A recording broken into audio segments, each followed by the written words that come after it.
Hi guys, hi ko sa mga followers nako ug hi ko sa mga kang dili nako followers dira, hi sa mga bashers dira ug hi sa mga tanan diha ug sa tan-aw sa tanan ninyo pamapawod ninyo tan-aw diri na. Today na i-click atong page nga angay natong i-delete. Maura na guys. Ug diha na ta guys. Samtang na ta diha ato na.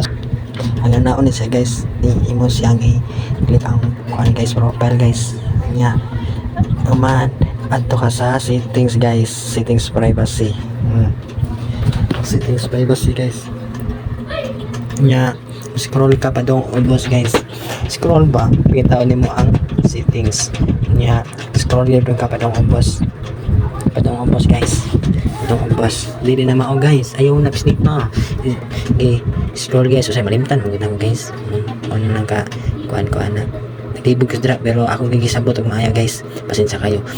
Scroll ba dyan guys, hindi na ito ba nagdagayan pa diring dapita guys, may itaan mo ang access nga control sa nabot ato diri guys mo na to na delete page dira guys, kay page man ato delete ton di ba, page ang ato delete ton di ba, di man ang delete page kundi ang delete kundi ang page gud nga atong i-delete di ba, ato i-continue guys, i-continue na to kung ba yan na diri pipilian guys, pipilian diri guys naran niyo guys, papili mo dira pero mas pindot ito nga dili lang siya pili guys, masakitan ra ka guys mao ako isulti nimo nga ay na pagpili i-continue na lang na kung asa ka malipay i-continue na lang na ay na pagpili pa diring dapita day guys, imo na sila i-continue ra na mo guys, is dito ra na mo continue walay pagtupik-tumpik pa, ibis dito ra na mo continue ana ra kadari mao nang kuan dapat ato na scroll guys, ato niligay-ligayan para guys nya atong password guys sa atong main nga Facebook page guys, atong ibutang dira atong password guys para mao-abli guys magugma ba dapat atong kita nga tinuod ta niya ba yan na guys,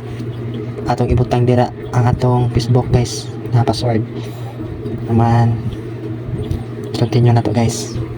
Nasipit ko na guys, na inakulangan ng pusa na guys, pasensya kayo basta kay ato i-open kay tama kay di man kita ra man ta sipit diba, pero pwede na si guys ang ato ibutan nila atong Facebook password yan na wala na ako nagikon guys, dahil tayong sugod basta na to guys, when you delete in Facebook page you want to be available to serve the content or information this page has shared on Facebook, your messenger and all your messages will be also be deleted.